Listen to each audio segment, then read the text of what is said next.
प्रितीच्या बाबुणीनो तुमकां सगल्यांक देव बरो दीस दिवं म्हणटा. आयज सुंक्रार आनी आयचें शिवर्तमान जावन आसा मातवाचो 16वो विसवोर वोड 24 ते 28 पर्यंत. मॅथ्यू चॅप्टर 16 वर्सेस 24 to 28. आनी आतां आमी पयलें देवाचें उतर आयकया. तेन्ना जेजून आपल्या शिसांक म्हणलें, कोणाक म्हजो पाटलो करची खुशी आसा जाल्यार तांणी आपणाचेच खुशेची वाट सोडची. आपलो खुरीस उखडचो आनी म्हज्या फाटल्यान येवचें.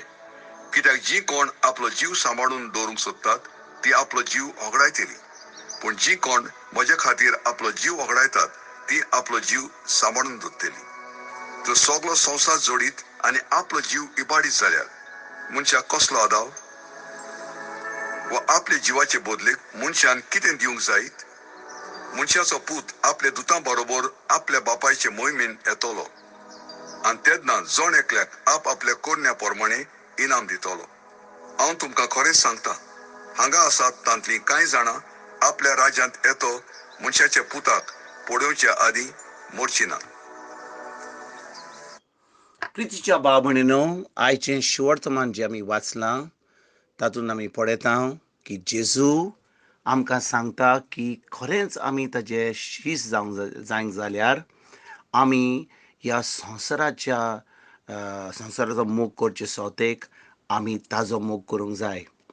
आनी भाव भयणीनो, आमी खरेंच देवाचो मोग करूंक पावत जाल्यार आमी कशे भाशेन देवाचो मोग करूंक जाता? धर्मा वरवीं आमी फकत चड मागणें करून इगर्जेक वचोन आनी देवस्पण करून आमी खरें म्हणटात आमी मोग करतले हांव जेजूचो. आयज जेजू आमकां जबाब दिता.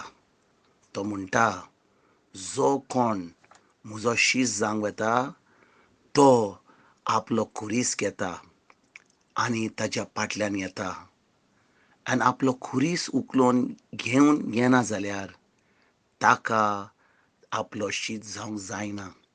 आनी खूब फावटी भाव भयणीनो, जेन्ना जेजू म्हणटा हो खुरीस घेवन आमी येवंक जाय, हो खुरीस आमची पिडा न्हय, आमचें गरीबपण न्हय, आमचें जें आमकां शिराप घातलेलें आनी आमकां कितें कमी आसा ह्या जिवितांतलें न्हय, पूण खुरीस जावन आसा जेन्ना आमी जेजूचे फाटलावदार जाता, लोक आमचेर आड येता, आमकां वायट कोन्यो कोत्ता, आमकां नाकारता, आनी तेन्नाच की आमी खरे भाशेन आमी जेन्ना हें सगळें वायट जावन आमी तरी जेजूचे फाटलावदार जाता तेन्ना खरेपणी आमी आमचो खुरीस घेवन वेता.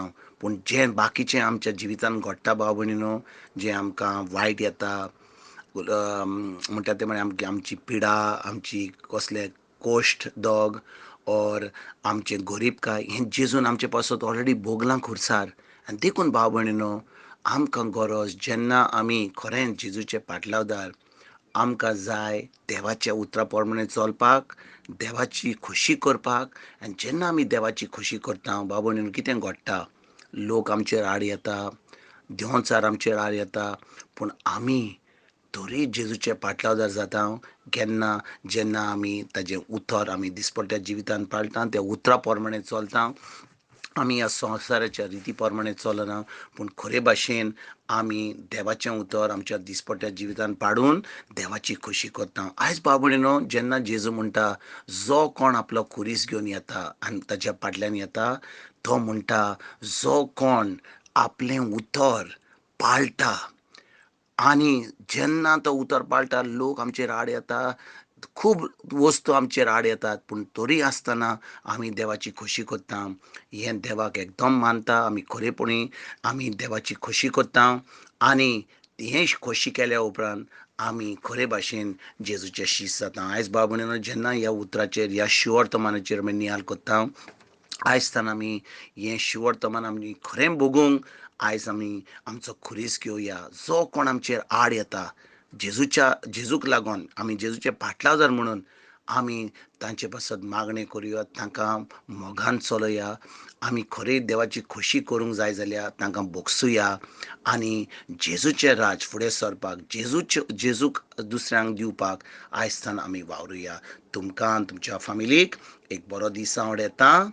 आनी परतून तुमचे कडेन उलोवपाक फाल्यां हाजीर जातलो. तुमकां सगल्यांक आमच्या सोडूनलेला जेजूची कृपा, आमच्या सर्गीच्या बापाचो मोग आनी पवित्र आत्म्याचो एकवट तुमकां आनी तुमच्या फॅमिलीक हांव आवडयतां.